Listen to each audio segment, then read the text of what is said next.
This podcast is a member of the Voices of Wrestling Podcasting Network. Visit voicesofwrestling.com to hear the rest of our great podcasts, as well as show reviews, columns, opinions, and updates across the world of wrestling.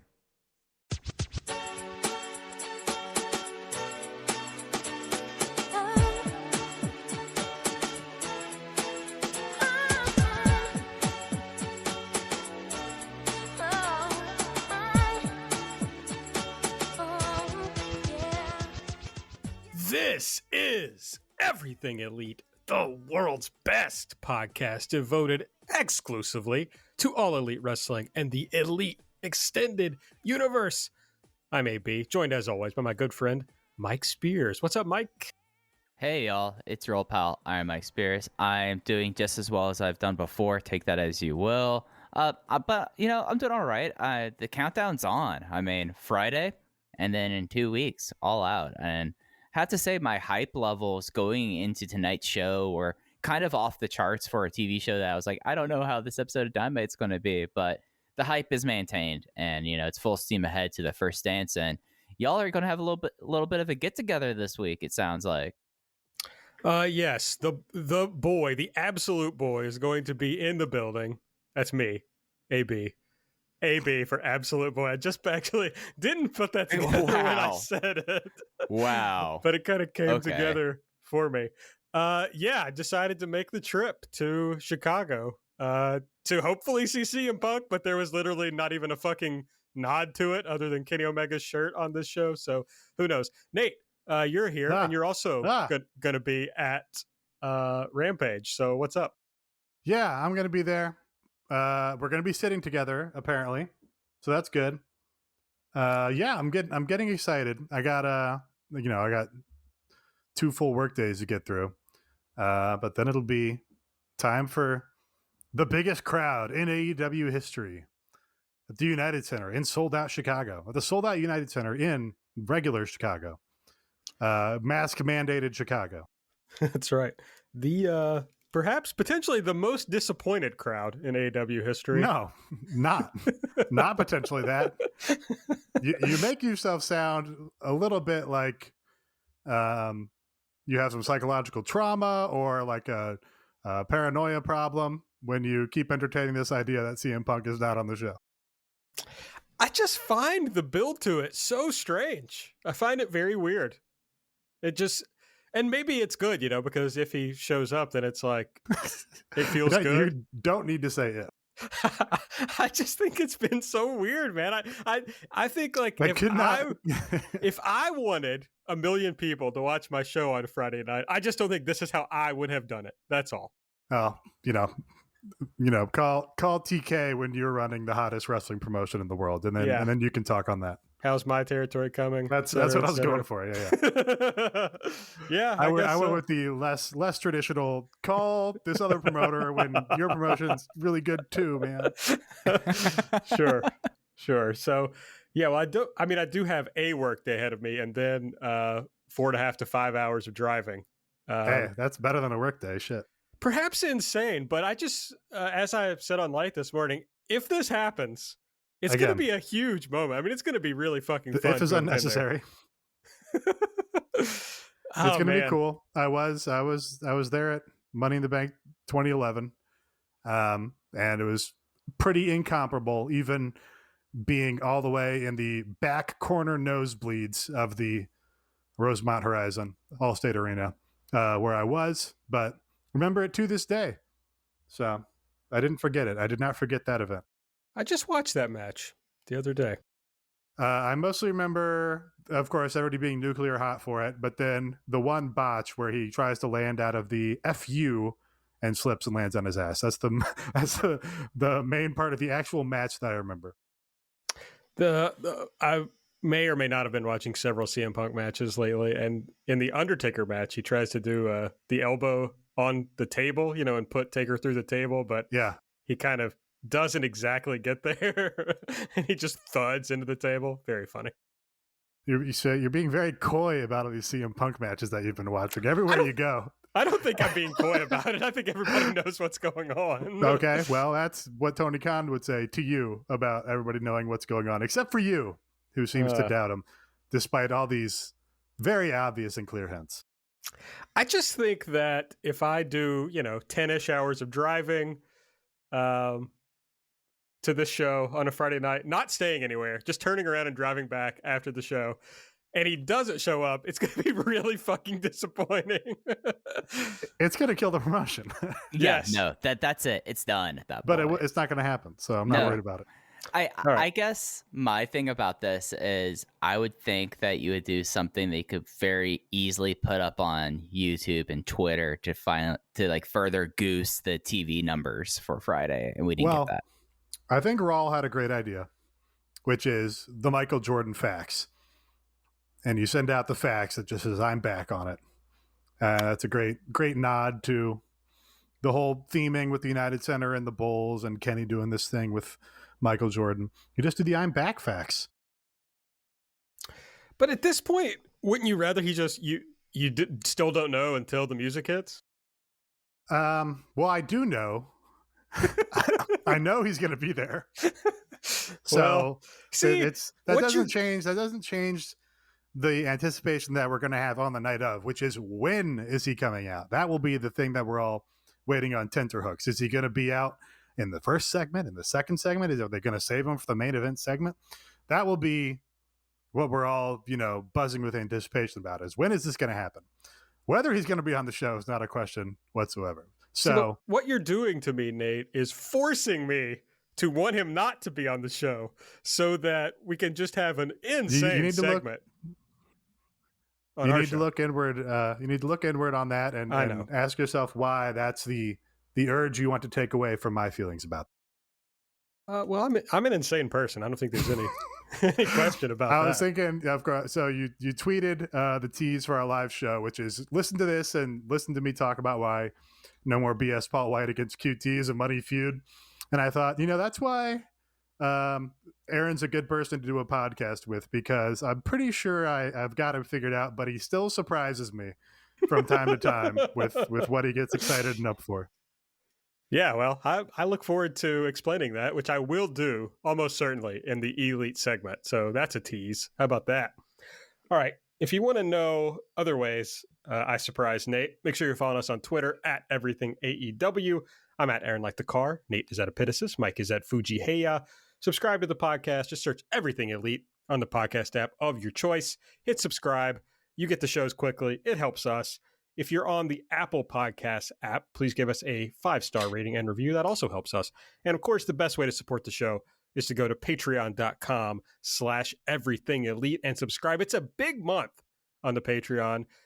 It's going to be a lot of fun on our Rampage show this weekend, a double live report, and there might be something else coming. But as usual, we're going to kick this show off with Elite or Delete. Nate, don't pick no more BS Paul White versus QT. What's your pick, bud? Wasn't going to. It's going to leave that for you. Do you think you have me figured out for what I am going to pick, though? I mean, yes. I think I know what you're going to pick. Okay. Well, you need to start, again, DMing these to Mike or something so we can verify if you got it correct after the fact. Okay. As an objective third party. My Elite segment on this show, the Jon Moxley promo. Oh, I was wrong. Show. I just DM'd it to the Everything Elite group chat, and I was wrong. You probably said the Young Bucks match, right? I did. No. I said the opener. Oh, the opener. Oh, okay. Swerve. Jon Moxley promo. I thought this was a tremendous promo. This was exactly what we want from these Jon Moxley promos, where he's bringing the intensity, he's bringing the content, he's bringing the kind of illustrative, metaphorical, big ideas in a promo that not everyone's able to pull off. You've got the classic Jon Moxley setting where he has to find an old construction site or some pipes or the boiler room, the bowels of the arena to stand in. And you even get like the little idiosyncratic things where for a second he forgets what he's going to say and he kind of repeats himself, but it just makes him feel more real and more urgent and more, visceral and in your face about, hey, this is the guy fucking speaking the truth to the camera and this is why you like him. And he's just going to be himself and it fucking works. Content of the promo is great. They set it up as like a promo on Daniel Garcia, because of course AEW's hottest rising star, Daniel Garcia in 2.0, taking out Jon Moxley in the first segment on this show.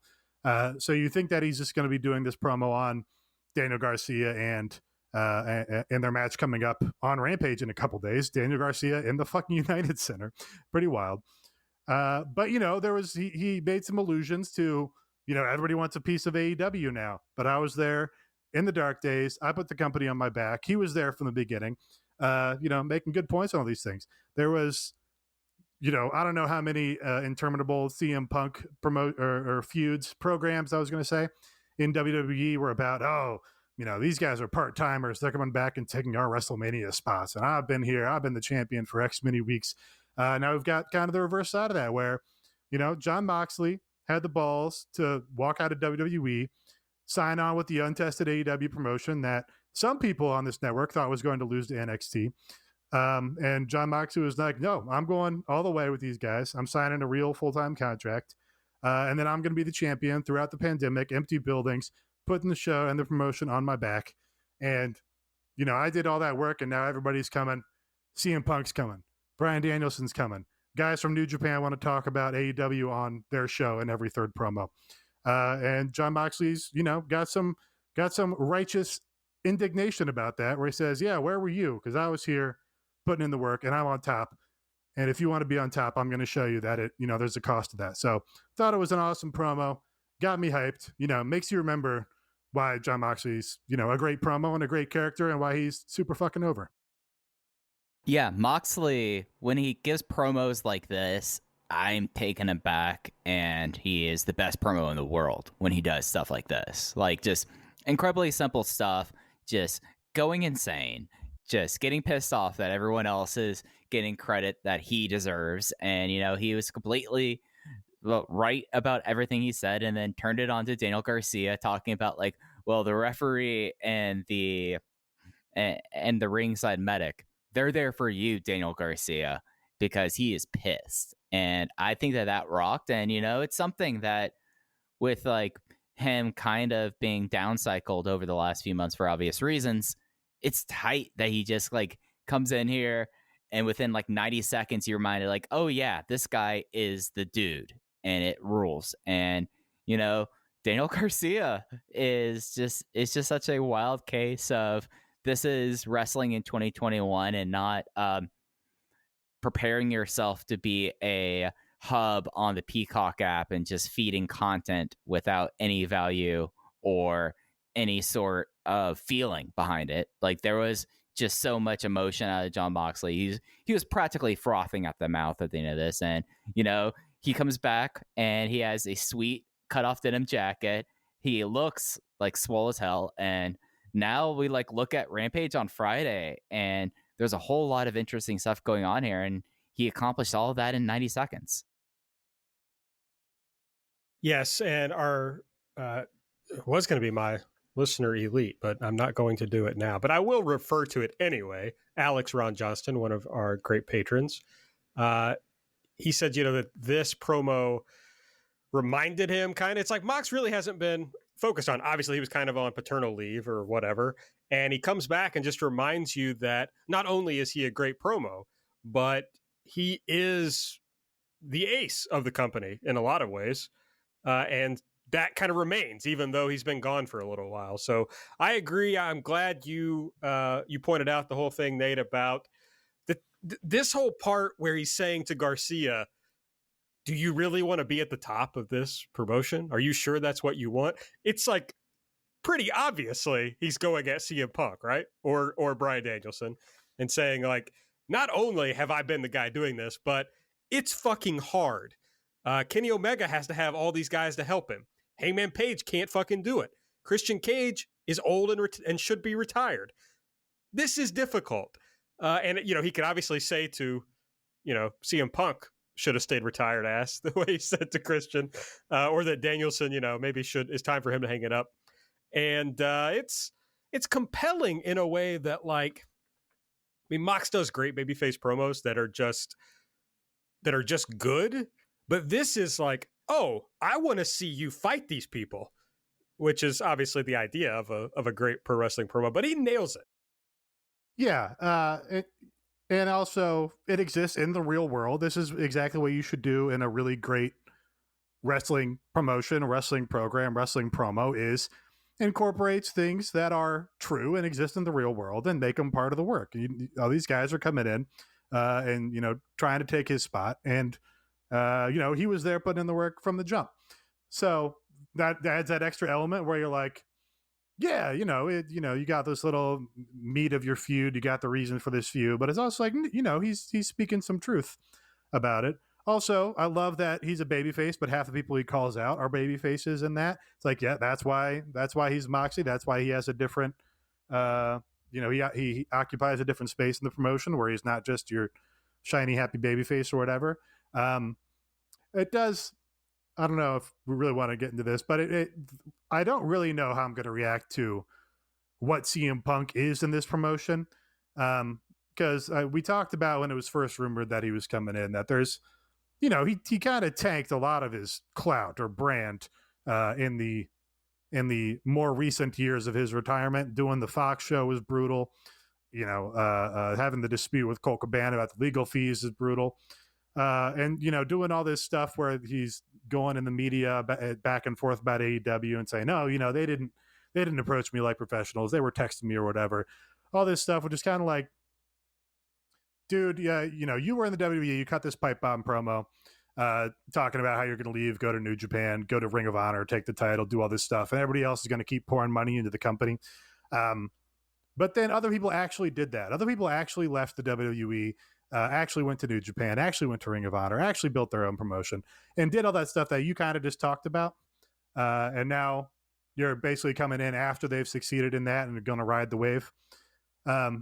So I don't know really how I'm going to react, because obviously I'm mostly excited about it from a more of a business perspective. Like, this is huge for AEW, that he's going to attract a casual or lapsed fan base that, has been left behind by wrestling in recent years. They're going to have all the buzz in the world with mainstream media and all that. And it's all just going to, continue their ascent while WWE continues their descent. That's like most of my excitement about it, I think. But so I'm interested to see, how I feel about him as like a dude and like a character. Like, he can't just come in and be the pipe bomb guy who gets to point out that the WWE sucks ass, because that's this whole promotion is like, hey, everything we do, as a reaction also observes that what WWE doesn't do, sucks ass for this reason. So it's going to be interesting. Yeah, Punk is like, yes, that part's exciting, that we're in this moment. We're like living the thing where AEW makes its rise and we see WWE crumbling, the beginnings of the crumbling, and it's just fun to watch. It's fun to be on the ground floor of this, and knowing that Punk coming in is a big thing against them. Danielson coming in is going to be a big thing against WWE, and just keep propelling AEW. On the other hand, I just think it's going to be fun when the music hits. He comes out, the crowd's going to go insane. That's the whole reason. Yeah, that's why I'm driving 10 hours, is for that. No This question. is why you're driving 10 hours. Exactly. But there is no doubt, and I think I said this in the Discord maybe or somewhere else, I don't know, but CM Punk, the person, is a miserable dude. Just he is going to absolutely ruffle feathers backstage, and not in a good way. Not in a good way. And he's going to be irritating. And I don't know how long the honeymoon will last with CM Punk, but I know this first part is going to be good. And I think overall he's going to be good for the promotion, but it could be somewhat exhausting for the fans. I hate to talk about this now, when it hasn't even happened yet, but certainly I don't see. It would be stunning to me if this doesn't end poorly in some way. Yeah, I mean, but that is also, same with Moxley, that irritability and obnoxiousness and like, unwillingness to compromise or bend or any of those things. Also, part of why he's appealing to people, and part of why people like, he's our asshole, or he was our asshole. So, you also don't want to take that away from him. That's true. And, I don't know what explains the Fox thing. I don't know what explains the sniping at AEW that he kind of did. Yeah. Okay. I don't know what explains those things, but those things I'm willing to write off and like move on from. The Colt Cabana thing, I think has to be smoothed out in some way. Like Colt Cabana is our guy. Colt Cabana is like so important to indie wrestling. And I mean, I know this isn't indie wrestling anymore, but he's so important to whatever the alternative to WWE is. He's a huge figure and he's beloved. And if they can't squash that in some way, I think that is it's going to at least hold me back on my willingness to embrace CM Punk in 2021. That's something I would like to see smooth. Also funny because Colt's image is also like the opposite, where he's like, you know, jovial and gregarious and all these things that like CM Punk is not really. That was the thing about watching the Money in the Bank match was Colt is of course at ringside and they're like interact with each other with Scrap Iron Adam Pearce, I think. I don't remember. No, Ace Steel. Ace Steel. Damn. And whoever's on commentary says like, "Oh, CM Punk's slapping hands with his fans." And it's like Scotty Goldman. And it's like, you fucking know who that is. On the BTE recap this week on the Patreon, mentioned that on the most recent episode of BTE, Colt Cabana is wearing a Rosemont Horizon t-shirt, of course, the venue where that took place. Not necessarily meaningful, because he definitely already owned a Rosemont Horizon t-shirt, and I'm sure wears it in his personal life. It's, you know, it's a great old school logo, great name, much better than the Allstate Arena. But also in that segment, Stu Grayson was wearing a shirt that had like the fist gripping something, like that CM Punk shirt with the, you know, lightning bolt and the Chicago Stars. And they're right. It's the two of them in the shot in the segment with these two shirts.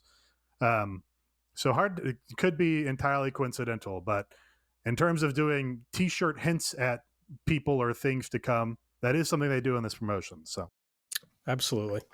Okay, well, we'll have plenty of time to talk about CM Punk in the future, I'm sure. Mike, I'm guessing your elite pick has nothing to do with CM Punk, so tell me what you got. I really love this main event. I thought that MJF was probably showing some of his best ring work he has in this promotion, and that's something that MJF doesn't get enough credit for, is actually being a really competent bell-to-bell wrestler. And in a lot of ways, Jericho looked good. Jericho looked as good as we've seen Jericho in a normal match in a while.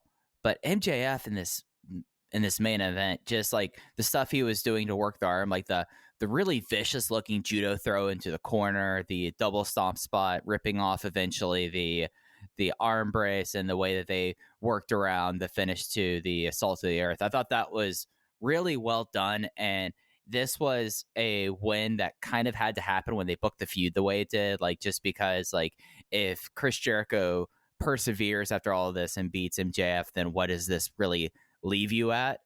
But I thought MJF in this match, like, yeah, there were some shenanigans there. Like, there was like the low blow, and then like the Judas effect, where Jericho did like the craziest face he's ever made on TV, realizing you could do the Judas effect. But I was really impressed with MJF. I felt like that out of anything on the show, other than the Moxley promo that was just otherworldly, this was the thing on a show that there was a lot of really fun stuff on the show, but it also was a show that was just incredibly exhausting for me personally. But like this main event, they kept it tight. It was like when this bell rang at 9:45, I was like, all right, this has a chance, because if this was just going to be full of melodrama and be 30 minutes long, we know that outcome. But instead we had like this really well done match, and really puts MJF in an interesting place and puts Jericho in an interesting place as well, this being the blow off the feud, one would hope. And you know, I came away with this. I thought this was a 4-star match. I thought it was really something kind of surprising to see how Jericho giving Jericho's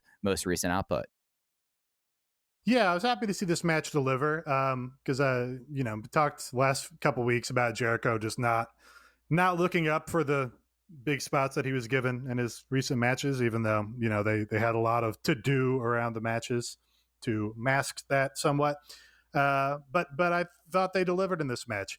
And yeah, I've said, and I know John Wrestling Omakase has said that MJF really kind of underrated as an in-ring worker, and I think that was proven again to be the case here, because MJF really I thought carried this and made this work in the big spot in the main event, which he's done a couple times recently. There was that great match he just had with Sammy Guevara on television, and then you also had the added spectacle of all the people doing this Judas sing along at the top, which I assumed was their intent when they booked this stipulation. I think a really savvy, smart stipulation to add on to this, that not only can it not do the finish, but you're going to take away the Judas sing along and you're going to make this moment out of it. And it worked much better than I anticipated. I kind of thought people would get lost or whatever, wouldn't know when people are all starting, but the crowd pretty much got on the same page relatively quickly. And, it didn't seem like it was, cued. It didn't seem like they were piping in people singing or anything like that. It seemed like it was pretty much as organic as this was going to be. So that was a success. So yeah, this was a success, I think. And the right guy won in the end, which was, really did a lot for my overall opinion of it. If they went out and had this good match within Jericho won, then I would be burying the entire show, I'm sure. But MJF went out and won, and now hopefully they're gonna, move him on to the next thing and elevate him again and have him, have a fresh feud and fresh challenger and really cement him on that top level. Tharos pointed out in the Discord that MJF has one singles loss, and it's to Jon Moxley in the history of this promotion. So he's been extremely well protected. Your point at the top, I think, is fascinating in that I was trying to think of anybody else who is, in my opinion, overrated as a promo and underrated as an in-ring worker. And I just can't think of anyone else who exists on that level. It's like a very strange place to be in. Because, I never liked MJF's matches before AEW, and I didn't see a ton, but he would pop up. I'd see him in AEW or whatever, and I'd be like, he was whatever. And that's kind of the view I took of him coming into AEW. But the more you watch him, it's just undeniable. Like, the guy has some of the best matches in the promotion. The singles matches are often highlights. Even, was it FTR Bald he had the singles match with? I think that's right. I think so. Yeah, that was right. in Jungle Boy? That was Jungle Boy, wasn't it? No, okay. Well, but he had matches with Jungle Boy, but I think he had like one-off match against FTR Bald. No, I think Jungle Boy had the FTR Bald match. Jungle Boy and MJF did also have a really good match. Mm-hmm. Okay, maybe that's it. So I'm confusing those two. But my point is, he pretty much always delivers in singles matches. So what can you say? I don't love his promos, but it's like he's got a really great possibility of, he's, they talk all the time about how young he is, of like reaching a point when he's like, I don't know, 27, where it just like all melds together perfectly, and he's just really fucking good. Yeah, I'm going to probably be thinking and distracted the rest of the show trying to think of anyone else who is overrated on promos and underrated in the ring, because that is a unique spot. It really is. I'm not. I know. It's tough. It's tough. It's really hard to think of someone else. Maybe one of our listeners will think of someone. Okay, it's my turn. You guys have left a lot of really good stuff here. Well, I thought I was leaving the Young Bucks match for Mike because they did a Yoshino tribute spot. I thought that was a layup for him. Yeah, I was about to, but then, coming off the main event, I was more feeling the main event because the tag match was great, and there was the missile senton kind of homage with the Indie Taker there. But I'm feeling MJF right now, and that kind of surprises me. Would you say you feel like MJF? No, I do not feel like MJF whatsoever. Okay. Well, there's a lot of good stuff left, so it's kind of hard for me, but I've already teased what I was going to pick, so I'm just going to stick with it.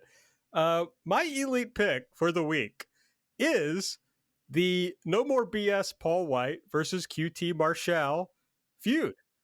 I fucking love it. This is not, well, I can't say that it's totally unironic because, my brain has moved into a different plane. So it's just possible that it is ironic in some way, but I don't think of it that way, But what we have is a genuinely good pro wrestling story. QT embarrasses this guy. And Paul White is like, wait, I've known this guy forever. I like this guy. Fuck you for doing that. And he comes out to stand up for this guy that he's buddies with. And QT, of course, has to be, a dumbass and be like, yeah, well, here's your ass. Here's your hip.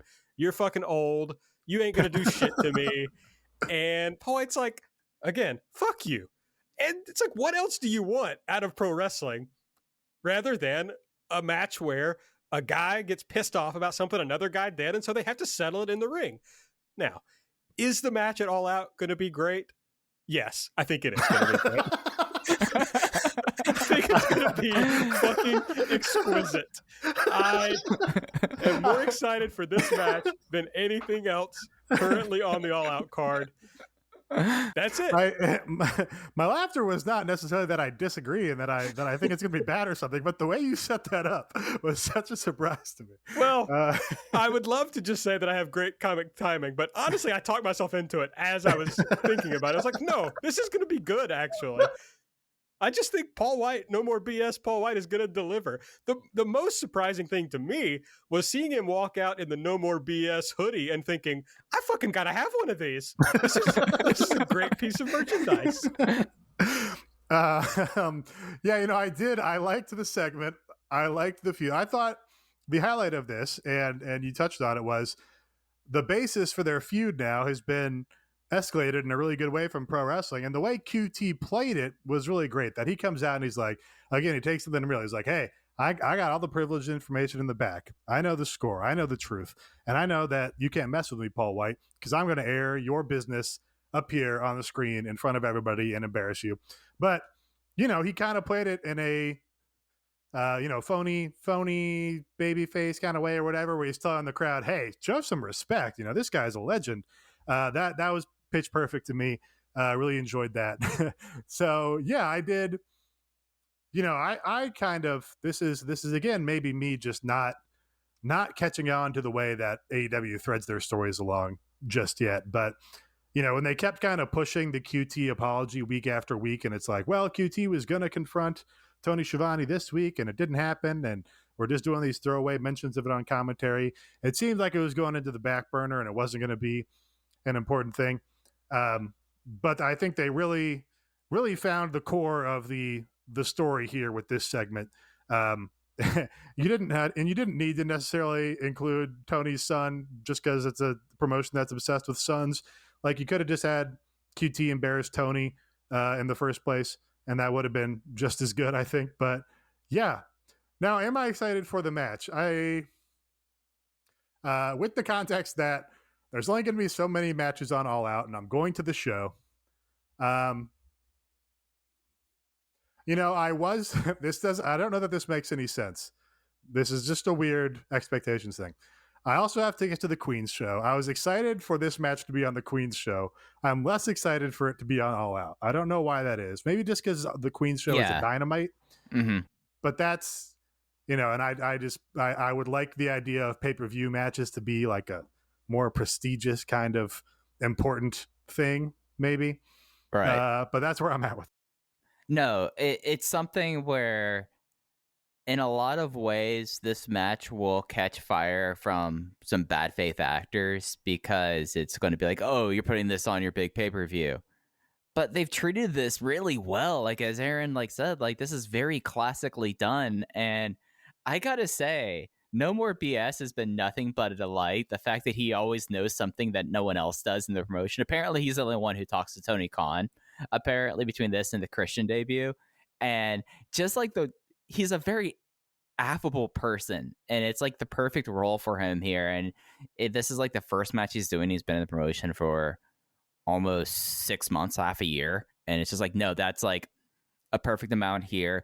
QT is good at eating shit, and it's just going to be perfect. And I mean, we got to see some cake on TV. We got to see part of Paul White's hip surgeries and Paul White being just generally a pleasant person, just going like, oh yeah, you're showing me my big beautiful ass, and that cracked me up with this. And there's just nothing about this. But Nate, you're like dead on about thinking this is a Dynamite match, not a pay-per-view match, and especially with how this pay-per-view has been constructed so far, it's just kind of like adding stuff to the show that really does not need at this point. I mean, we do have the men's title match, and we do have the idea of what the tag team title match is at this point, but kind of like a weird thing to kind of toss in there. But at the same time, I support my friends. I lift them up. And Aaron, I'm so happy for you that you have something on this pay-per-view that you are unironically stoked for. And I hope you get that hoodie. I mean, it's a nice looking hoodie.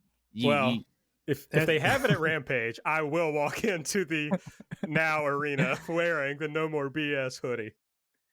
You'll be there in your hoodie. I have already picked out my tracksuit. I mean, it's going to be a look. I got to see if it's already up on Shop AEW. So I said the real heat check for AEW right now is if they're going to make British accents. I don't want to cool again. I mean, I don't want to say hot again, but honest, hot again with Jamie Hayter, and they might be able to do it because they can just. Is it a harder rehabilitation project to rehab the British accent or No More BS Paul White, who the WWE killed for the better part of a decade? A decade, more like 20 years. Yeah, so yes, you're right. Fully killed from his first day in the company, but did manage to get him some mileage out of him, like 10 years down the line, same way they did with Mark Henry. But then in the very tail end of that, just absolutely buried him under the dirt beyond recognition. I don't know which one is needs more rehab. Paul White at least has not been canceled for any reason, whereas all of Britain is canceled. So I'm leaning the British accent at this point. Yeah, well, it's good. They might be able to pull it off. We'll see. Do we think Andrew Huntley in the YouTube points out, having a quick squash, which, buddy, I would love to see that on AEW shows. I'm not sure. That'd be a great idea because I do think, and Nate, it may have been you who pointed this out, but it was someone who pointed out that this could be leading to a Paul White Anthony Ogogo match. And so maybe Paul White just getting the best of QT rather quickly would go toward that end. That'd be great. I don't really want it to be a squash, though, because Sweet Williams had a tweet that really tickled me. So I'm going to find it and share it, that he wants to see QT Marshall do his janky Super Junior offense on the Big Show. I want to see the Big Show take a wonky Sasuke special. And I fully agree. I also want to see that. This match can't lose. This match cannot lose. It can only be failed. I'm glad everyone has seen it my way. I appreciate that, everyone. All right, the listener elite of the week. And remember, all you got to do is sign up for our Patreon and join the Discord, and you can join in on Elite or Delete each week. New patron. I'm keeping this gimmick alive. You join the Patreon, you will get on this show. New patron, John Neve. I think that's how your name is pronounced, John. I hope so. John Neve, Elite. He just says, Sting, which I can't believe we haven't talked about the opening match yet. It rocked. It was great. Just a bunch of, it was like 8 minutes. Well, it's like 3 minutes of walk and brawl, 5 minutes of high spots. It was great.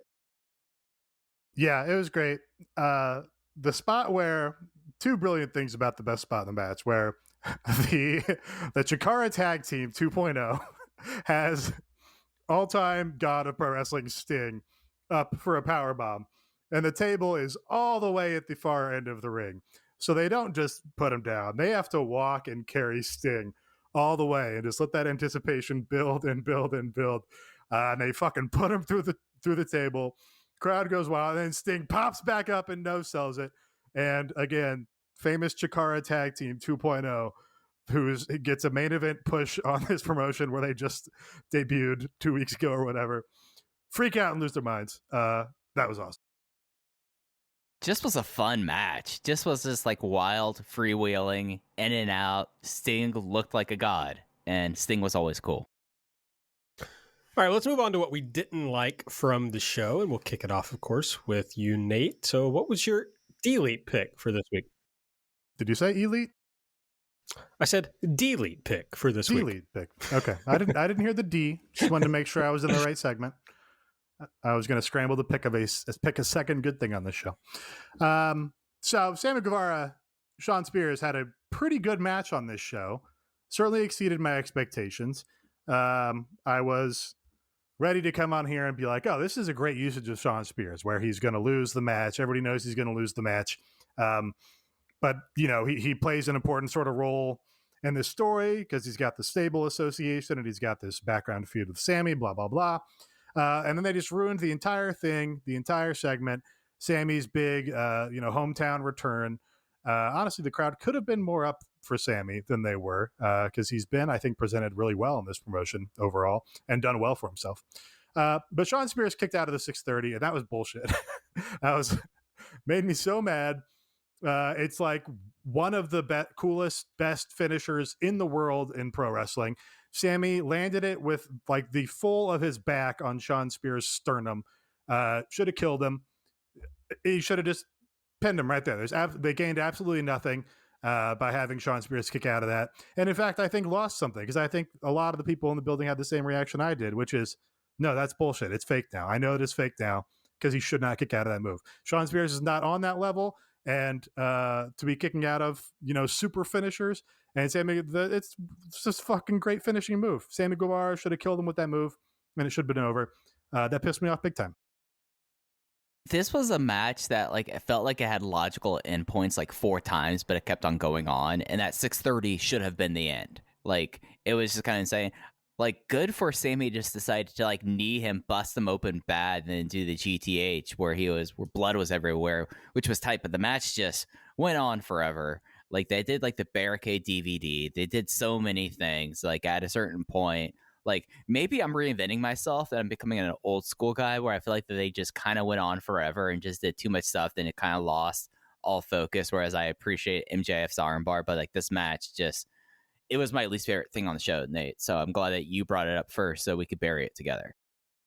Well, Mike, if you need to reinvent your pubes, you and all our listeners across the galaxy, all the way from Australia to Houston, can deal with your pube problem. I don't know if you have a pube problem, Mike. This might be too much, I mean, I don't because I have That's the right. Manscaped Performance Package 4.0. That's right. Our friends at Manscaped have cleared Mike for takeoff with their 4th generation and brand new Lawnmower 4.0.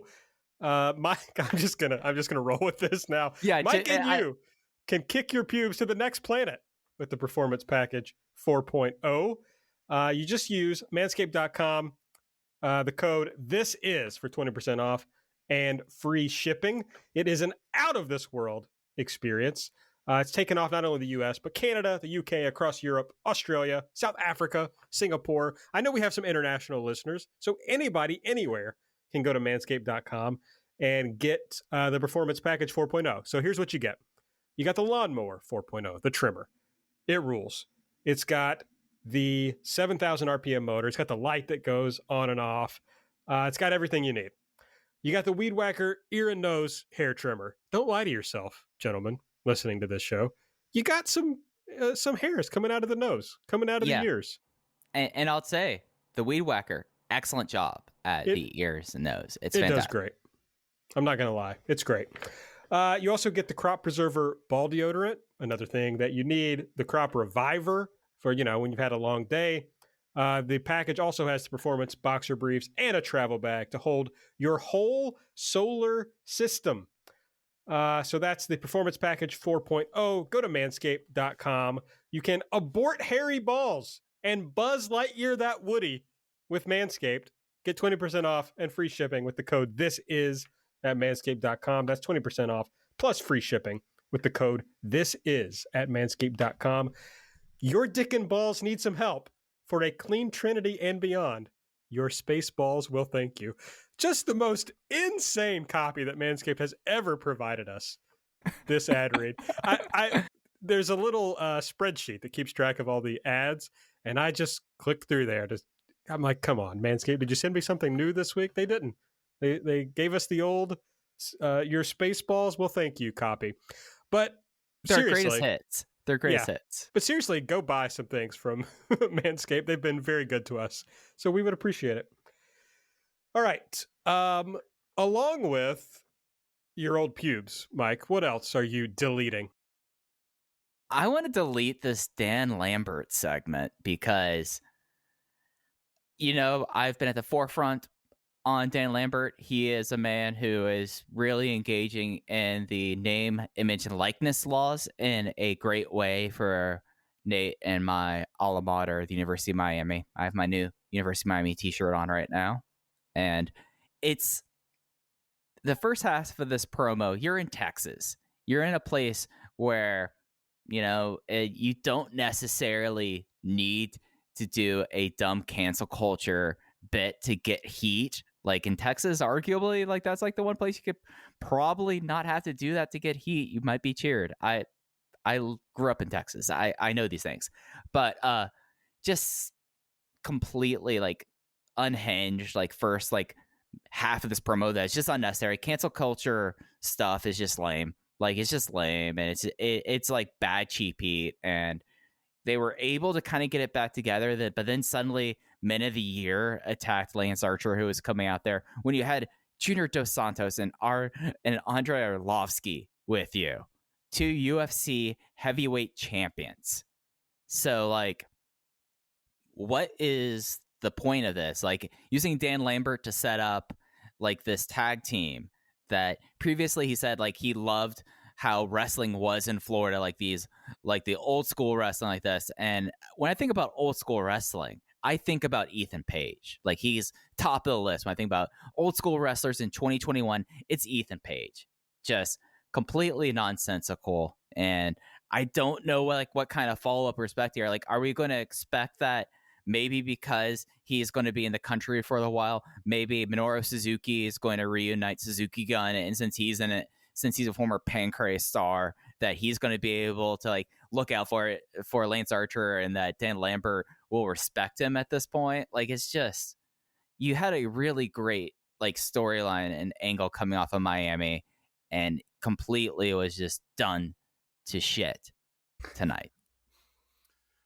I think it was mostly fine. I do, having the UFC guys there is kind of novel, but because they didn't do anything, and I imagine because the UFC wouldn't let them do anything, I'm sure they're like, you can't get involved with anybody physically on a wrestling show. I imagine that's just the policy.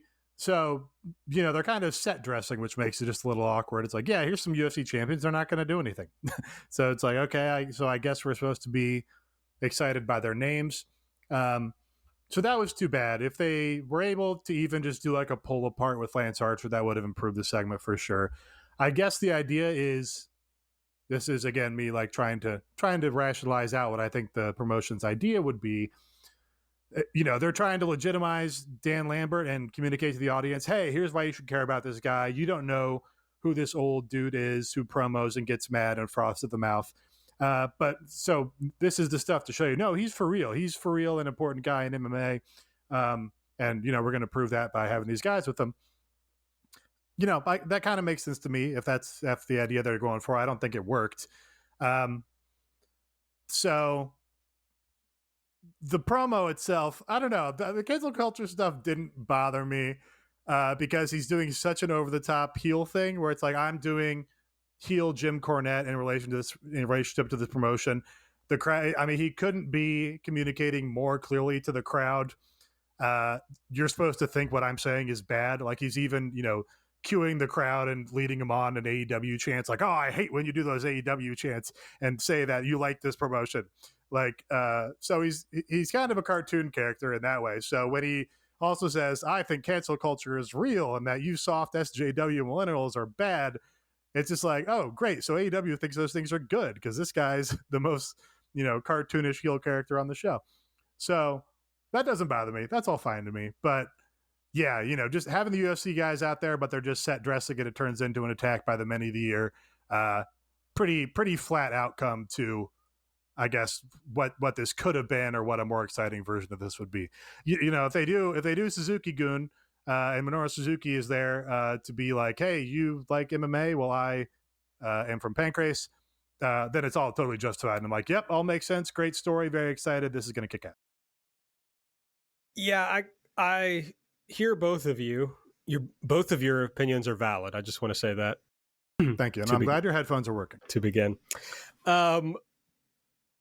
Okay, so I'm of two minds about the cancel culture thing, which is one, I mean, it doesn't work in Houston, as Mike said. You're right. Like, the crowd probably doesn't give a shit. But two, like, we know that Lance Archer is the guy that he's like promoing on, and like, am I supposed to believe Lance Archer is offended by this? Like, well, I don't believe that.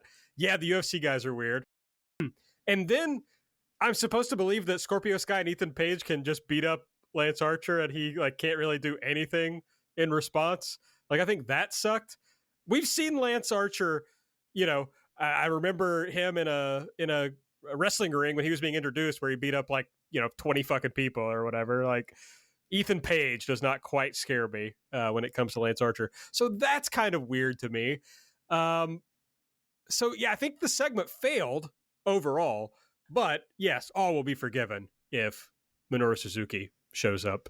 Then that'll be cool as shit. And like, I have to believe he will, right? I mean, he's obviously not in the G1, and this story just kind of fits perfectly.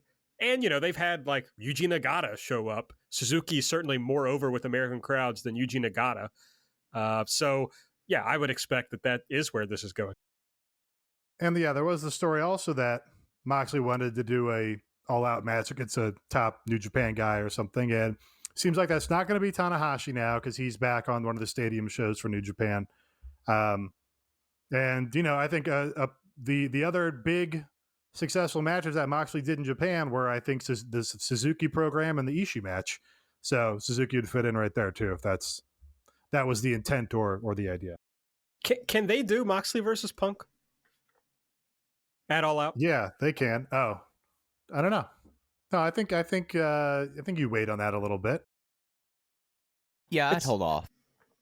It's interesting because like the story of the first match for Punk can easily be he's been out of wrestling for 7 years and he got his ass kicked, and then you see him like getting it back together.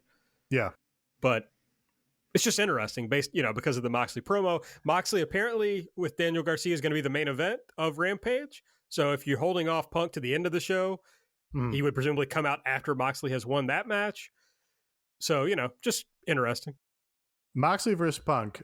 Trying to think, would that be the biggest gulf between how entertaining a segment is and how over the guys are with the crowd versus how shitty all the offense of the match is? Yes. Yes, it would be. I mean, you'd have to go back to a fucking Hogan match in the peak days of WCW where he's doing his back rakes or something to get a comparable level of, difference between offense quality to overness in the building. Just imagine the topes they'll try to pop there. Yes, that would be, but it's like, it's a huge match, right?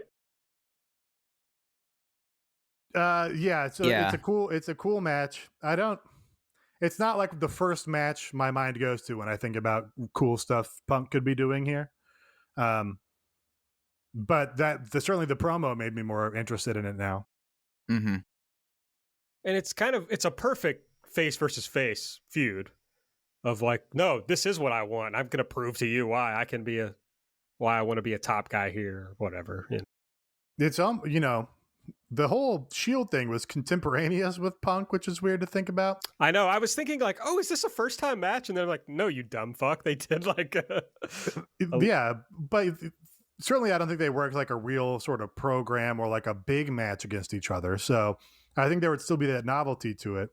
But yeah, it's weird to think back like, no, yeah, the Shield and Punk were definitely at the same time, but Punk feels so much further away to me.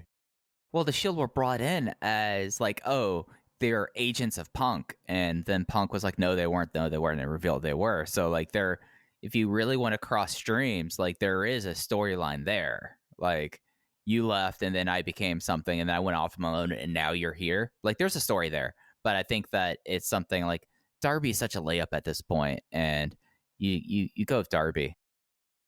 I think Darby is the perfect guy to beat Punk and then do like, hey man, we respect each other. You know, you're back and you're on your way back up now, but we're cut from the same cloth. That kind of. Okay, I think that leaves it to me. It's my turn to delete something on this show. No, wait. Let me check the rotation. Let's see. There was me. Then it goes to Mike, and then it's Mike and me, and then it's Mike and Aaron, and then wait a second. Wait a second. Aaron and Mike. No, don't do this to me, Nate. Don't do this to me.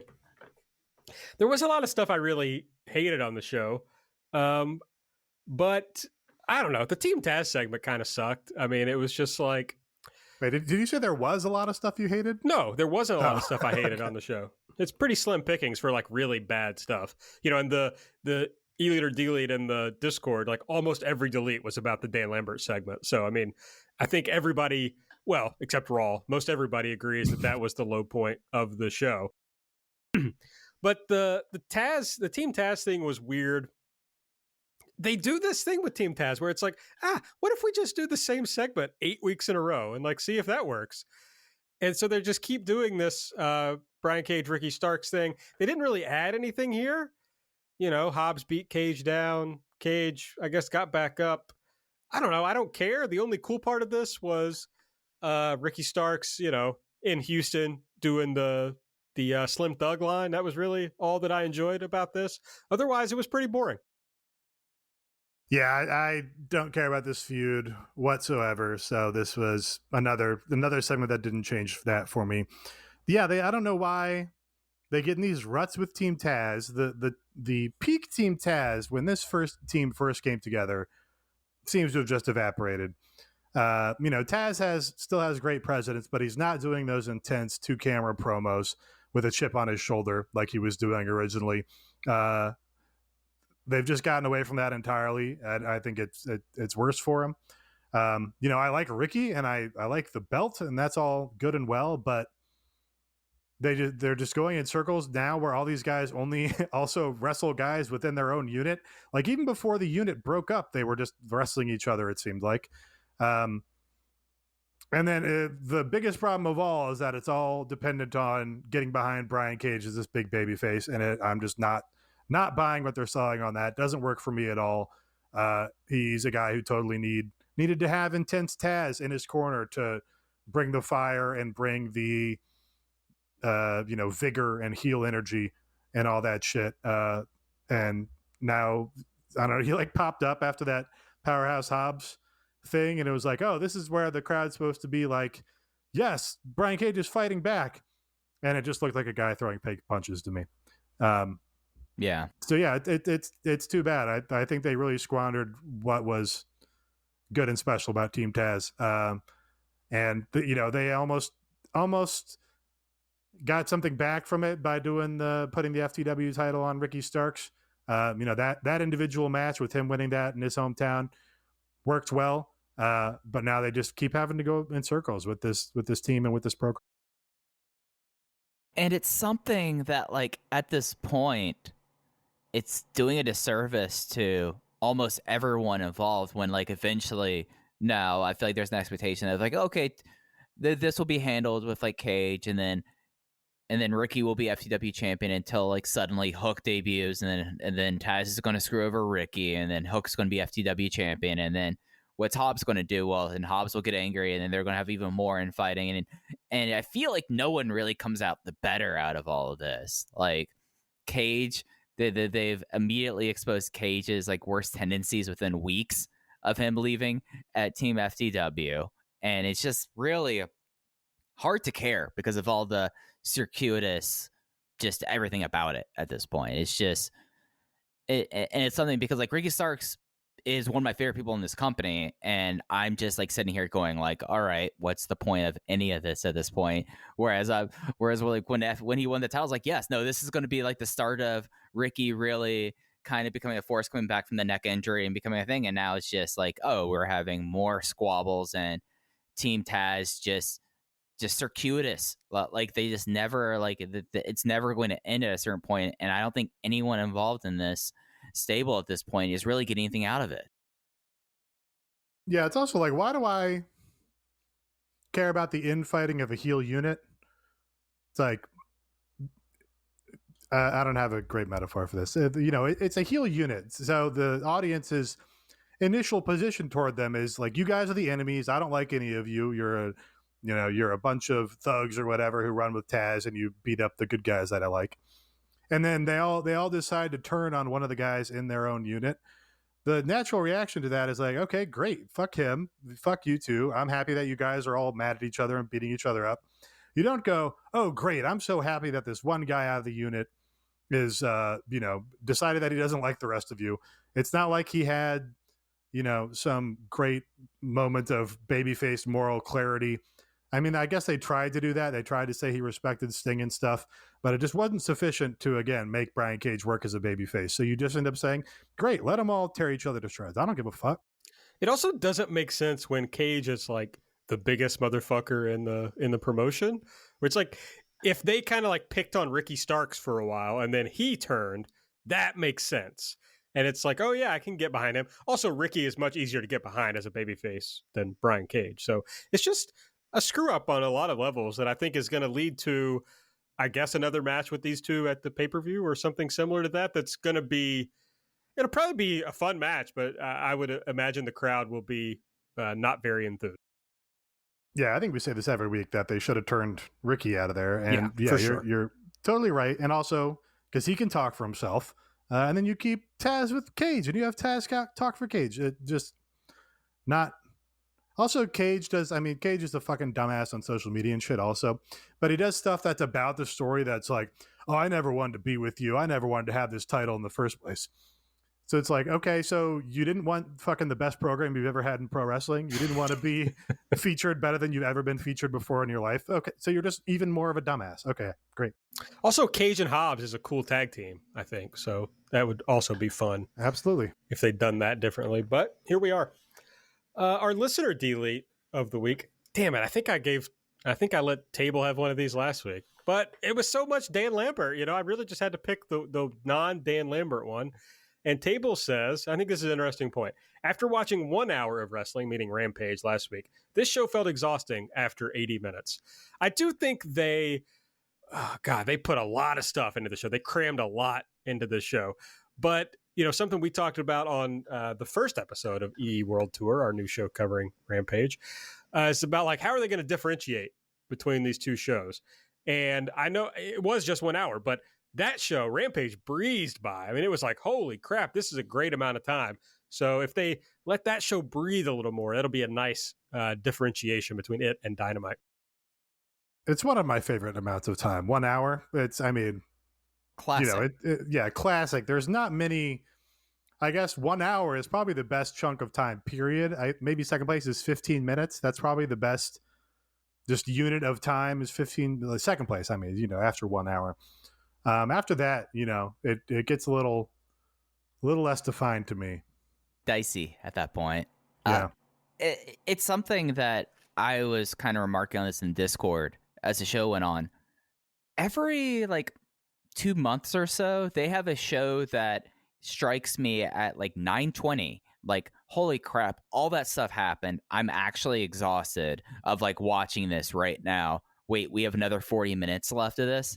And that happened to me tonight. Luckily, everything was really solid at this. But it just is one of those things that, 1 hour, perfect thing like this. I know that Dave Meltzer for a long time said that 90 minutes should be the ideal length of a wrestling show.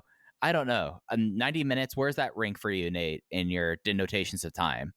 It's an awkward amount. I mean, it's great for a movie, but I think in the television context, it's just going to confuse people.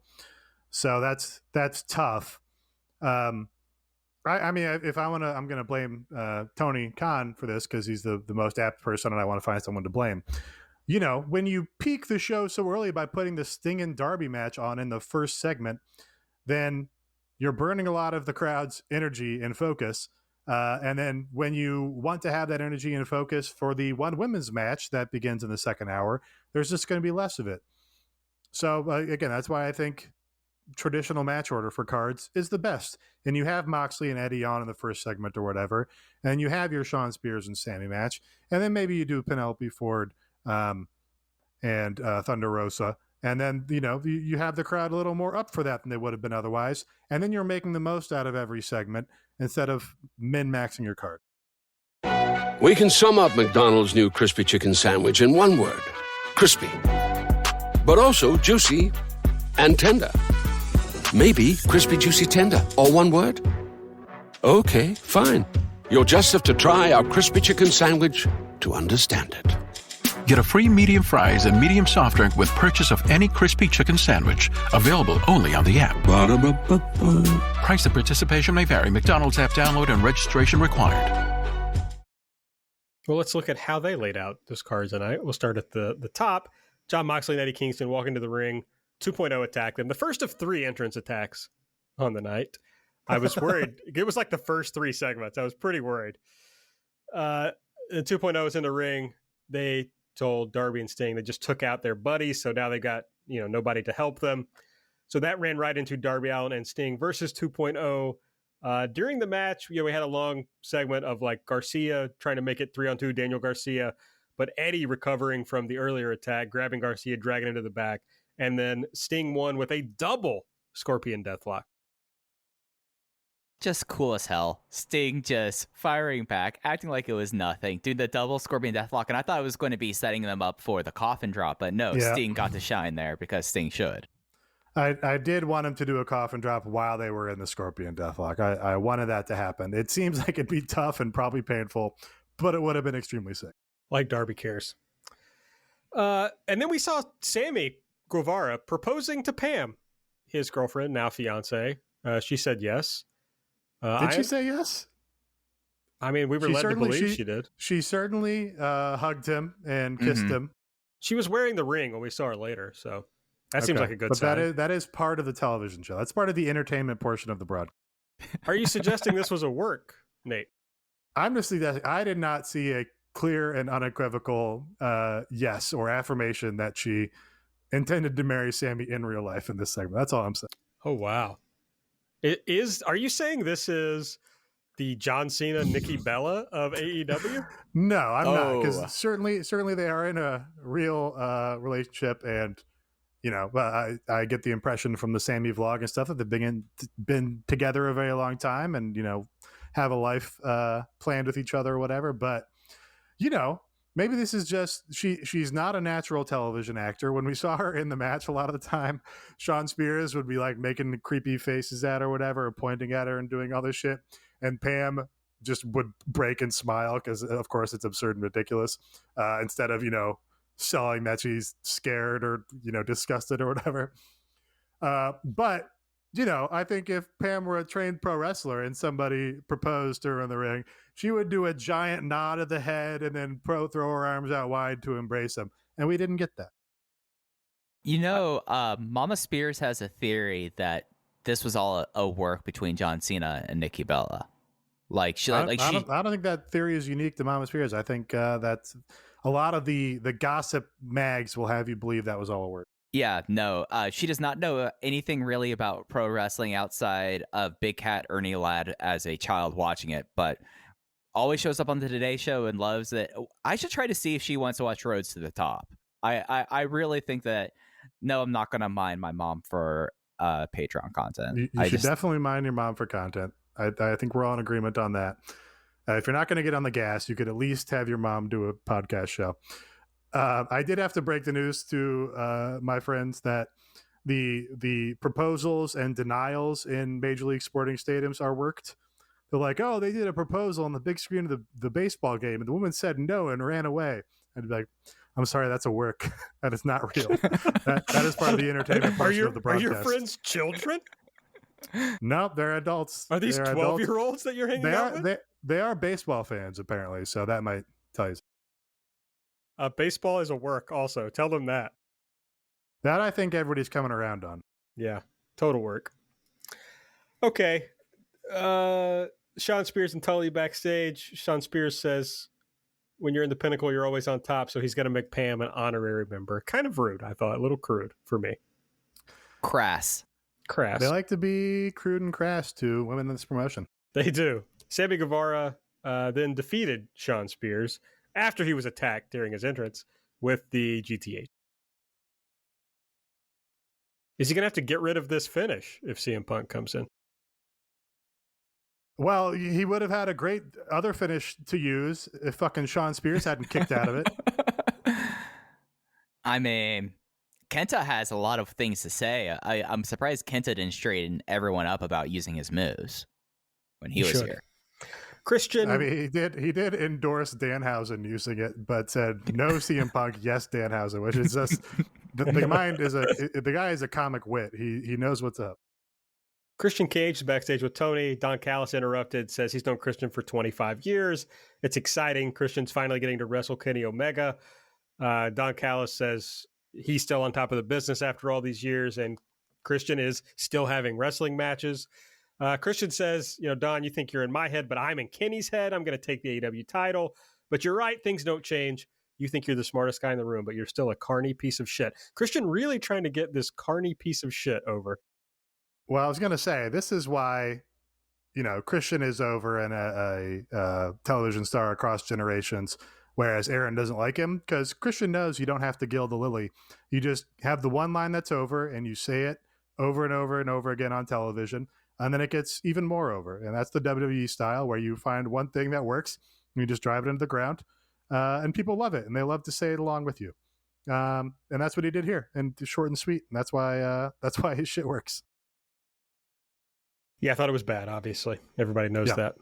Video recapping Dante Martin's performance in the 6-man last week. And he points out he took Omega to the limit. He's going to keep rising until everyone knows his name. And Nate, this made me think of a prior point you've made, that this is how they should be using replays to remind people of what's important. This was great. I put it over on the Twitter and it's like, yes, they should do this all the time. We see the exciting stuff. People are reminded about it. They see it again and they get even more excited about it.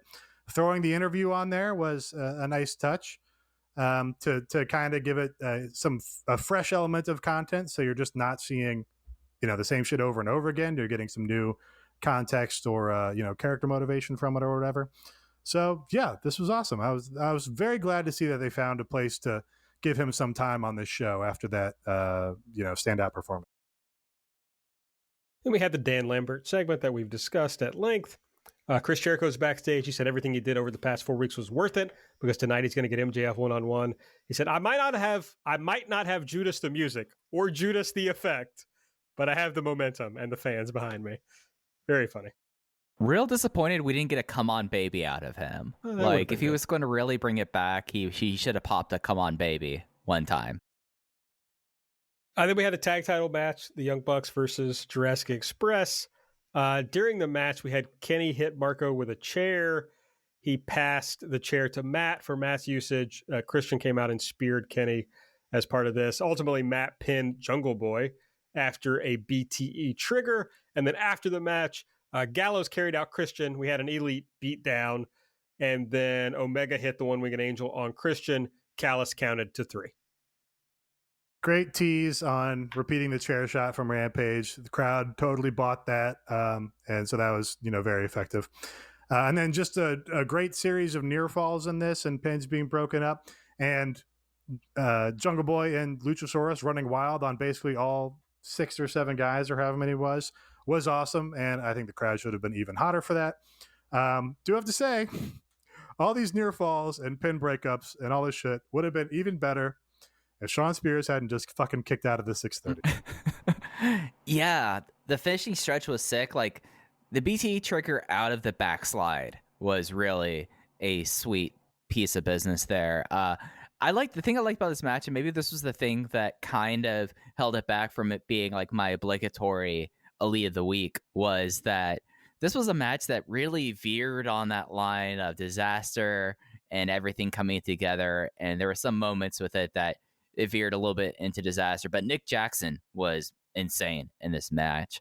Nick Jackson was incredible here. And, it was I felt like that everything in this match, especially for what happened afterwards, did a smart way of kind of building up both of these title programs going to the pay-per-view. Also, I want to shout out Brandon Cutler now putting the boots to someone while spraying them with the cold spray. Very funny. Brandon Cutler is such a good just lackey. Like absolutely. I know you don't catch this this YouTube show, but on Dark last night, he had a match with the Elite Hunter, Frankie Kazarian, where he basically spent 10 minutes eating shit. And it was incredibly amusing. It was great stuff there. He got punched in the face mask several times, sold it like death, and then the finish was him fucking up the cold spray, and then just immediately getting the CrossFit chicken wing. It was perfect. Then we had Britt Baker backstage with Tony. She brought out Jamie Hayter. Jamie said that Britt and she go way back, so she was happy to help her. And she challenged Red Velvet for next week. Should be good. Yeah, until she was like about to talk, I was like, oh yeah. Like usually you bring in this heavy and they're like the silent type. But Jamie can really talk. Like she's very charismatic. So that adds something interesting to this pairing, I think. Yeah, and Tony in the background of this looks so crestfallen because there was a moment talking about Chris Statlander. It's like, oh yeah, she's everyone's best friend. She'd be your best friend if you want to, Tony. And Tony looked like that he had just was told that some holiday was fake. It was like he looked legitimately just heartbroken in that moment. Tony might have been the MVP because he was all over the show and he was great in every role. Then we had a Matt Hardy pre-tape. He said he's going to break Orange Cassidy's lazy nose. And Orange says, maybe we should find out about that. Standout segment just because of Matt Hardy's pronunciation of Wheeler Yuta. Willard Yuta, he said, like 5 times. It had a little more of the, I don't know. I don't know if it was full Yinzer. I don't know if it was Uter, but it had a little twang on the end of the t. Well, definitely Maybe sounded Cameron... like he said Willard over and over. Willard Uter. Yeah, I mean, that's his name.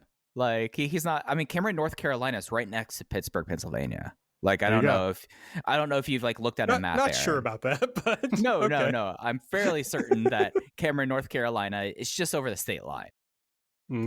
All right, sounds right to me. Fine.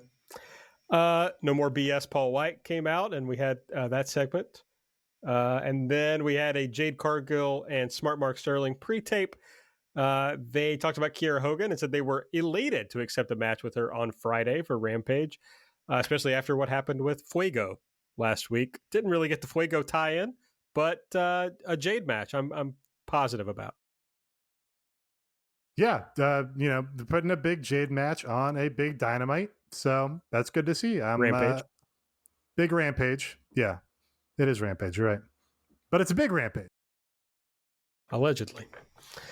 The Elite are backstage with Tony. Undoubtedly. And I don't dislike this. Like, I think kind of an unseen matchmaker is a good way to make matches in a wrestling promotion. But it's like every segment now is like, well, I talked to Tony, and Tony told me this. So we get that here. Tony Khan has told Tony Schiavone that he's tired of what the Elite is doing. Well, fucking finally, they've been cheating in every goddamn match for fucking 8 months now. Where have you been, Tony? Finally, Tony Khan's tired of it. Well, he knows it's best for business. He sees the ratings going up, and he's going, people love this Elite cheating. Well, there's going to be an eliminator It's like tournament. when Souza and McGuire were going at it in the home run, and it's like, well, you can't stop the cheating. Everybody's going wild for all these dingers. That's true. There's going to be an eliminator tournament. It's going to be the Varsity Blondes, Private Party, Lucha Bros, and Jurassic Express.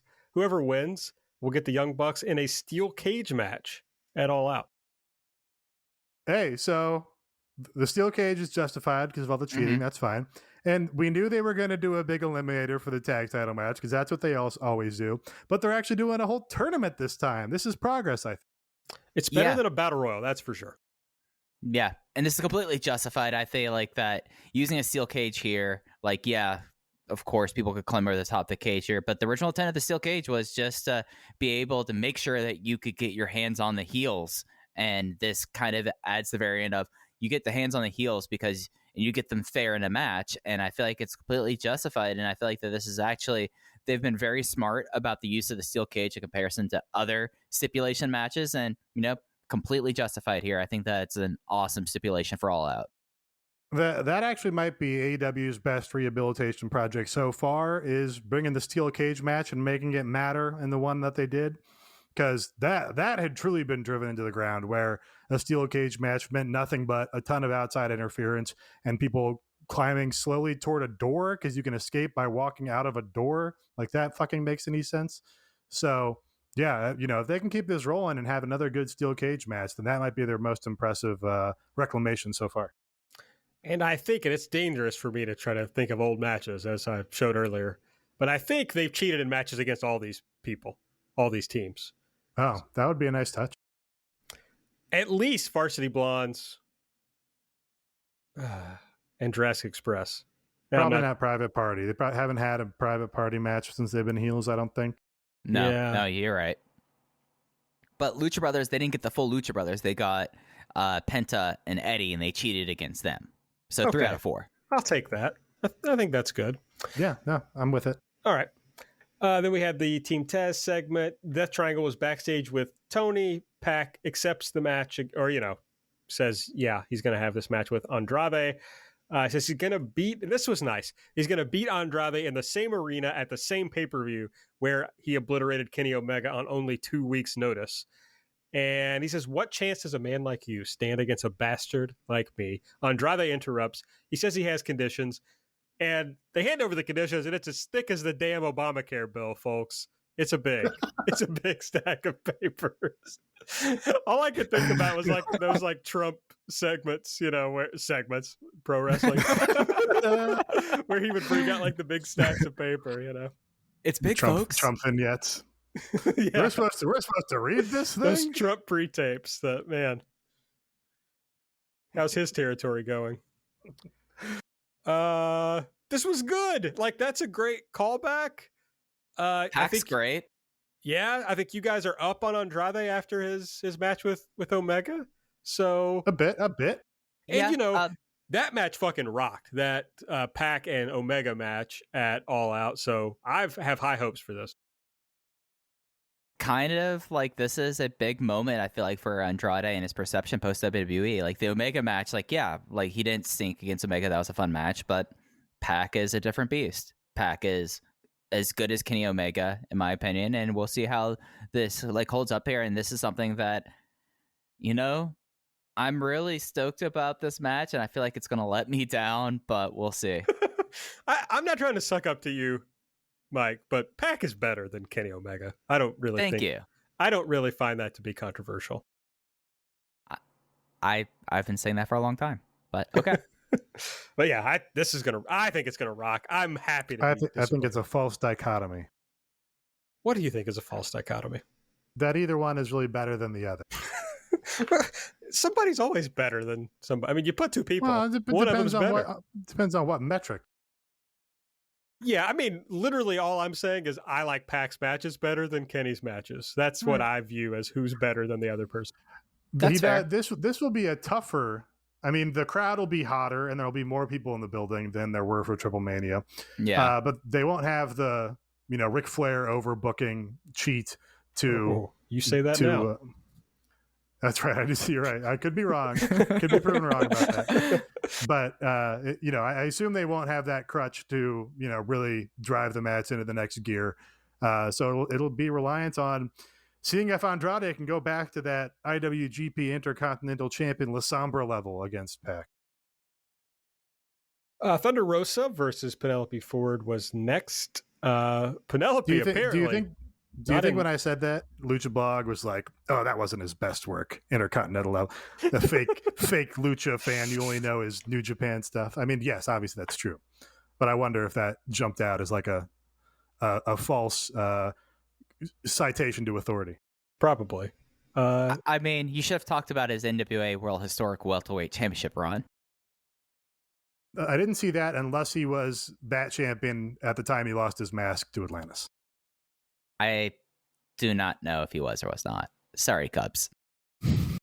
I have basically never watched Lucha in my entire life, so I first saw Sabra on like a Fantastica Mania tour or whatever. So there you go.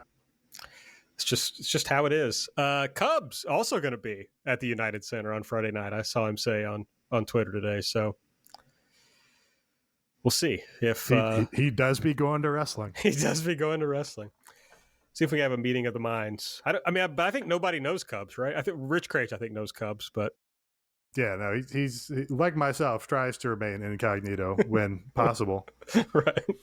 I was obnoxiously like talking to my friends at an AEW show recently and was like, oh no, if anybody listens to my podcast, they definitely know who I am right now. I don't remember what I was yelling about, but I'm like, Yeah. yep, I mean, that's me. people probably recognize your voice. Thunder Rosa, Penelope Ford. Penelope apparently her gear didn't make it to the show, so had to just work in her, I don't know, her normal outfit. I didn't assume this was not her gear because Well, I think that was a Rovert scoop, my friend. So. okay, it seemed like this outfit was very resilient for a high level of athletic competition, which I wouldn't expect from a normal outfit that looks like this. Does that make sense? Yes, but Penelope even did a post that said, "My luggage is not making it to Houston." Okay. And I think our friend Rovert, I think he had another post where he said that she didn't have her gear. She pulled it off, but I think her normal gear is better, so that's good. Yes. Rosa won with a leg capture, rear naked choke. Thank you, Mike, for the move name there.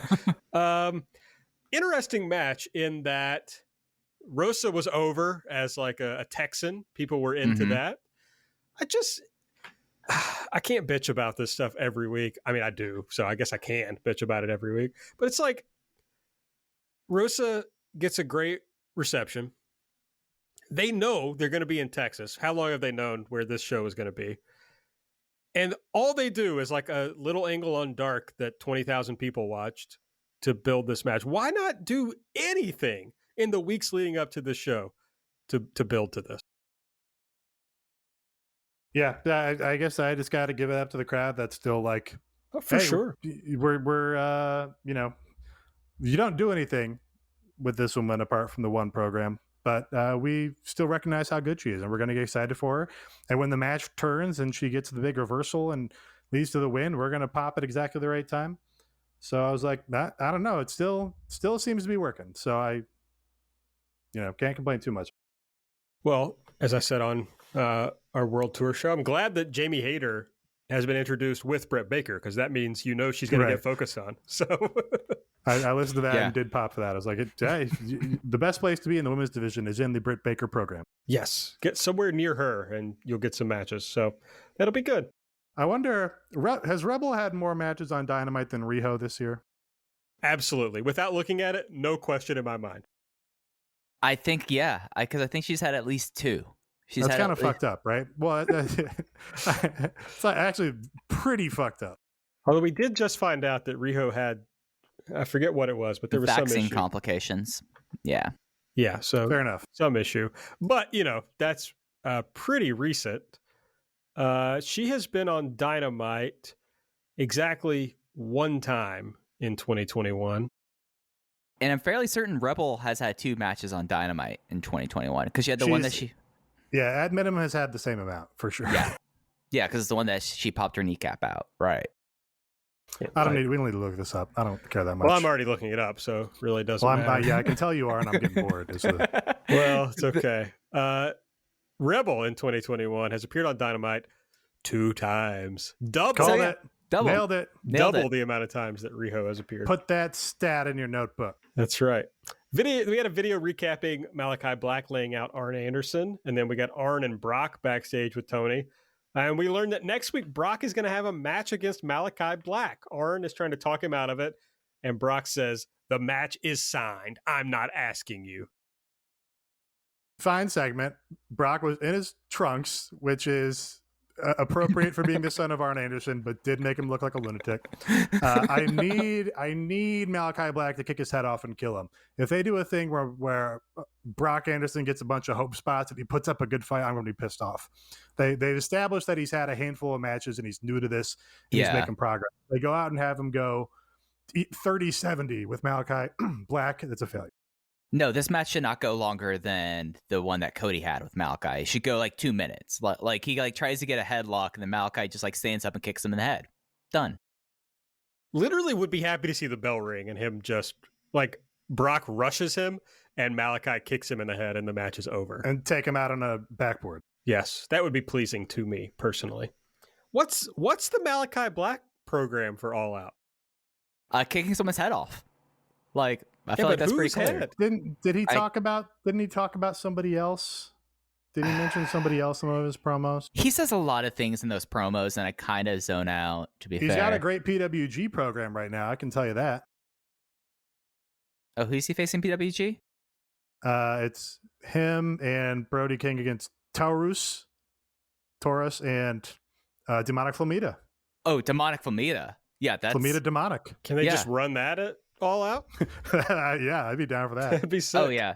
Demonic Flamita should be on All Out. I mean, No, he was not at All In. Never mind. No, but he was at AAW the night before, I think, against the Lucha Brothers. Yes. I think that's right. Man, this All Out card just looks like shit.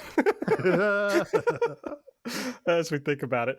We had a Miro pre-tape. He said Fuego accepted something he did not deserve, so he could not be forgiven. Great retconning, or not even really retconning, but just great, explaining what's going on. Acknowledging of reality, yeah. That's right.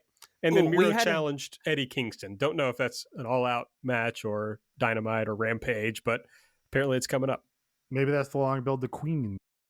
Ah, yes. That's true. We did find out one important thing from Miro in this segment. He upholds the Old Testament God, not the New Testament God. And everything makes sense. Yes. That tracks for me. We got the Jon Moxley promo. We got MJF versus Chris Jericho. MJF won with the salt of the earth. And that was Dynamite for this week.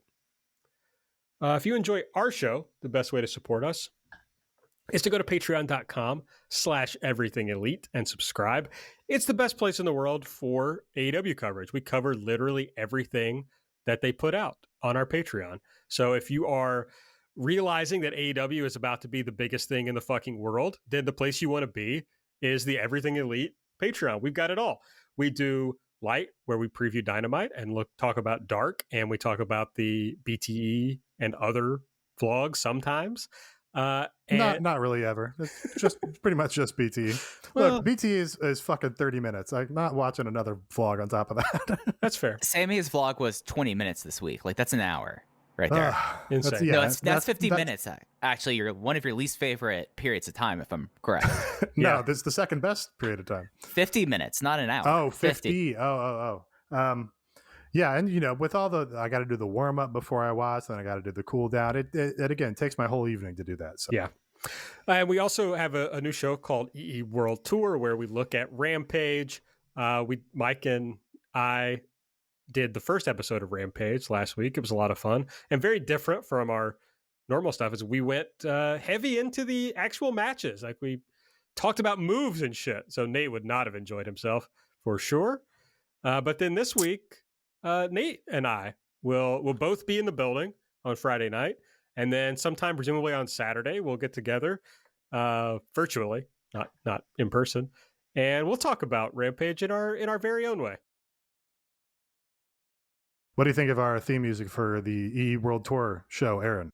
I like it quite a bit. I like the as you pointed out, the quick inhalation at the beginning. I think is a nice touch. I was not even aware of that when I picked that song, solely because somebody mentioned the word weekender on this show. Did you know that Hatsune Miku, yeah, is getting a Funko? Nate, did you know that? I didn't know that. I would have assumed she probably had 30 or 40 by this point, because I don't know, because they have certainly. I would guess upwards of 500 like Miku figures and dolls and shit. So anyway, just thought of that. Anyway, so that's the kind of stuff that's on our Patreon. We also do bonus shows sometimes. There's another one coming up if you've been listening closely. And we have a Discord. That's a lot of fun. So join our Discord. And if you join the $8 tier, we do this show, the weekly show, live immediately after Dynamite every week. And you can listen live and get the replay. So that's it. Patreon.com/everythingelite. Coming up August 20th at the United Center in Chicago, Illinois. The Tag Team Eliminator, Private Party versus Jurassic Express, Jade Cargill versus Kiera Hogan, and Jon Moxley versus Daniel Garcia. Tony Khan has also promised this will be a singular event, unlike most wrestling television, and basically a once-in-a-lifetime event. I think he said enshrined in wrestling history. That's right. I Definitely some appreciate cool matches that I'm looking forward to. Yeah, I appreciate him taking my singular word from me. You know, I mean, he's a listener. I mean, he might be a patron. We don't know. He's finding out about the content. I was going to say if he listened to the show, he wouldn't have booked so many attack angles on the directly, whatever it was, during the entrance attacks, like Aaron shouted out. Yeah, because that was my big annoyance last week. Was all those. You're assuming that he is not as spiteful as, say, I am. Right. I mean, he may be doing it because we bitch about it. No, if he was going to do something to spite someone, it would be to spite you. I think. Yeah. I think he takes my criticisms, my suggestions, and just go, that's a good point. I'm going to take that under advisement. I talk shit, that's for sure. That's just the way that I criticize. And then next week on Dynamite in Milwaukee, Wisconsin, as Cara pointed out, maybe the first time any of us has ever heard a British person say Milwaukee, as Jamie Hayter did on this show. And we'll have Jamie Hayter versus Red Velvet, a match that sounds really fucking cool, and I'm really excited about it. Orange Cassidy versus Matt Hardy, and Malachi Black versus Brock Anderson. That has a lot.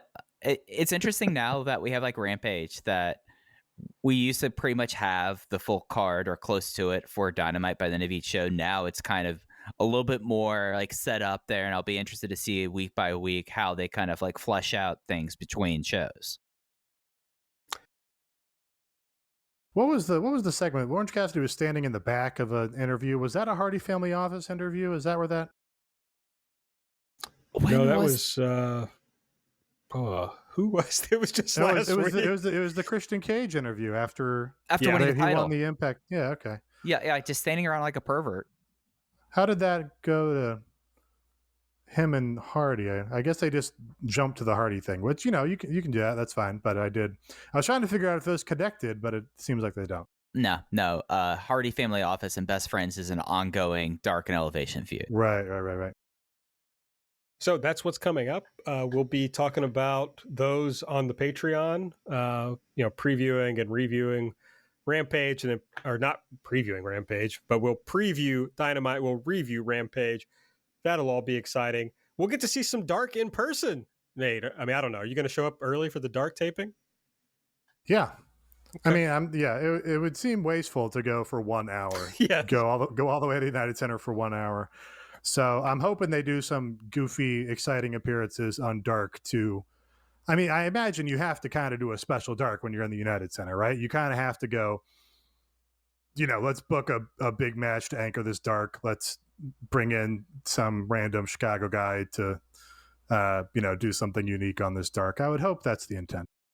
Yeah, I hope so. We'll see. If nothing else, Tony, if you're listening, just give me the Pink Dream on this show. Just bring her back. Oh man, that would be. I would get Aaron's perspective on Mike when Pat came out, except it would be Aaron yelling, "Pink Dream, you're my mom." I don't know. You saw where I was going with that? Did that make sense? Yeah, no. You threaded the needle. Right. Of course, Mike famously yelling that Pat is his dad, except for you, it's the Pink. Yeah. Okay. Yeah, okay. I'm willing to go with this. I would be so pleased if the Pink Dream is on this show. I just want to be very clear about that to anyone who's listening who has the power to make that happen. The Mystery Vortex element does make it more fun, I think. Mm-hmm. For sure. I mean, we'll probably get to see Hikaru Shida, so that should be fun. She works Dark a lot. I don't know what's going on with Riho, so maybe not Riho. But, you get to see some women's matches on Dark, so it can be fun. Emi Sakura. That's right. Emi Sakura backstage, yeah. and her friend are in the U.S. So. Actually, yeah, the friend being a joke that May Saruga referred to Dustin Rhodes as Emi's friend in a tweet. But she did literally also bring Lulu Pencil over to be her friend. What if we get to see Lulu Pencil on Dark? I would lose my mind. the vibe in the literal United Center when a bunch of CM Punk fans are experiencing a Lulu Pencil match for the first time would probably fuel me for weeks on end.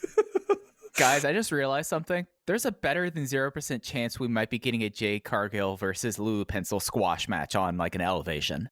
Sorry, I but mean, now all I can think about is Lulu Pencil versus the Pink Dream. That's all I can think about until I die. Did they get Lulu Pencil a working visa? Like, They had is this to, going right? to happen? You would think, one would think. I would think, because she was coming over in some context to help Emmy.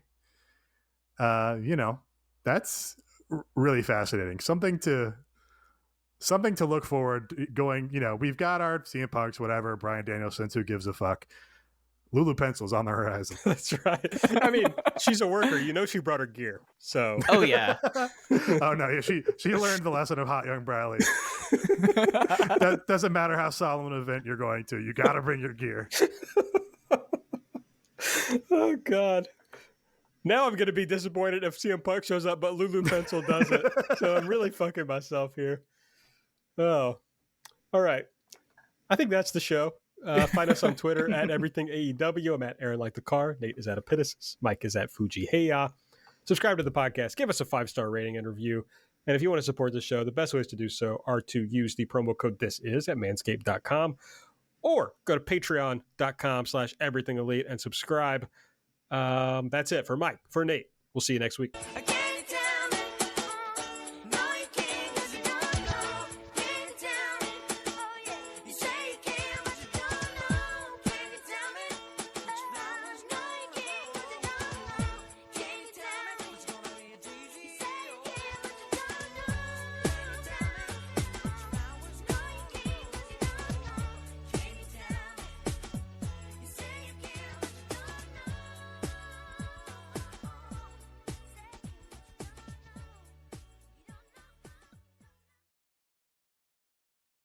Gym sessions and sweaty summer activities are back, which means more funky smells in your clothes because sweat leaves behind bacteria that causes those hard-to-remove odors. Clorox fabric sanitizer products are ready to zap the stink out of fabrics in your home by getting rid of 99.9% of odor-causing bacteria. Eliminate odors in every load or sanitize fabrics between washes with one of our fabric sanitizer products. Search fabric sanitizer at Clorox.com to learn more. When it counts, trust Clorox. Use as directed.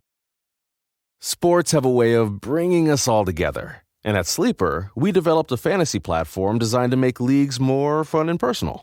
Sleeper includes an integrated chat and every feature you could want for your NFL, NBA, and even esport leagues. Plus, it's completely free with no ads. See why millions have made Sleeper the fastest-growing fantasy platform. Download Sleeper on the App Store or Google Play today.